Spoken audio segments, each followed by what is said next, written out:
You're catching the news, and suddenly the ticker at the bottom pops up. Federal Reserve raises benchmark rate by 0.25%. Sounds important, right? But what does it really mean for you and your home loan? Or maybe you're shopping for a mortgage and see two offers, one at 6.5% and another at 7%. Just 0.5%. How much difference could that really make? The truth is, it can be a game changer. Interest rates aren't just some random number tied to your loan. They're the biggest factor in figuring out the actual cost of owning a home.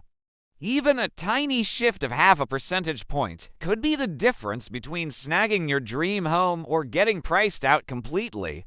It can even add or take away years from your financial plans. Today, we're diving deep into how interest rates control your mortgage. We'll break down the connection between big-picture economic policies and your monthly budget. With some clear examples, you'll see the jaw-dropping long-term effects. By the end, you'll look at mortgage rates in a whole new light, understanding them as the key that can either unlock or shut down your financial dreams. How cool is that? Let's start with the most direct impact, your monthly payment.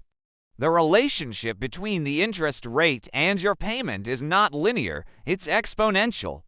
A simple way to think about it is that for every 1% increase in your interest rate, your monthly principal and interest payment increases by roughly 10 to 12%. Let's use a concrete example. Imagine you're taking out a $400,000, 30-year fixed-rate mortgage.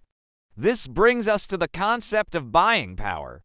Buying power is the maximum home price you can afford based on your income, debts, down payment, and the current interest rate. As rates rise, your buying power shrinks, even if your income stays the same. Lenders qualify you based on your debt-to-income DTI ratio. A higher interest rate means a higher mortgage payment for the same loan amount, which increases your DTI. To keep your DTI under the limit, you must borrow less. Now, let's look at the truly staggering long-term impact, total interest paid. This is where the power of compound interest works fiercely against you. On that $400,000, 30-year loan at 6%, you will pay a total of approximately $463,000 in interest over the life of the loan.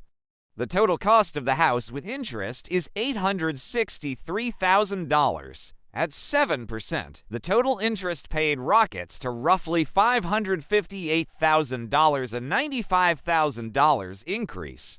The total cost is now $958,000. At 8%, total interest is about $656,000, meaning you pay nearly $200,000 more in interest than at the 6% rate.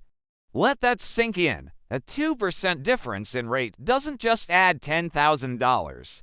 It can add $250,000 to the lifetime cost of your home.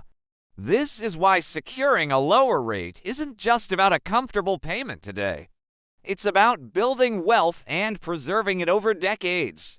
It's the difference between funding your retirement and funding the bank's profits. But where do these rates come from? Your personal mortgage rate isn't set by the Federal Reserve.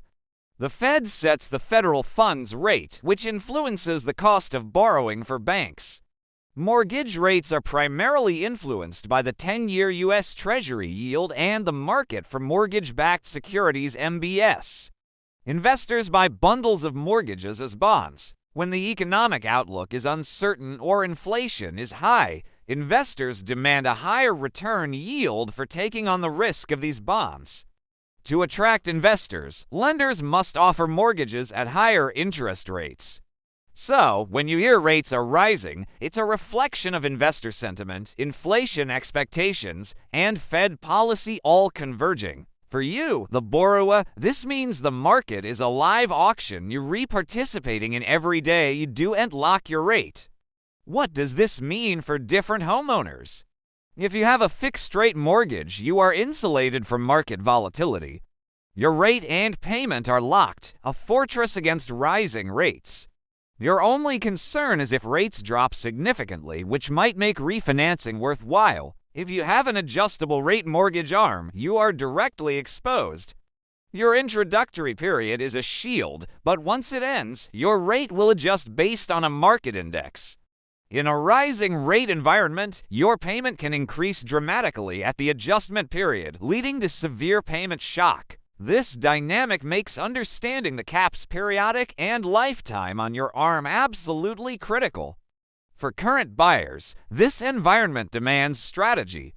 You must decide whether to lock a rate immediately upon application or float, hoping for a slight dip.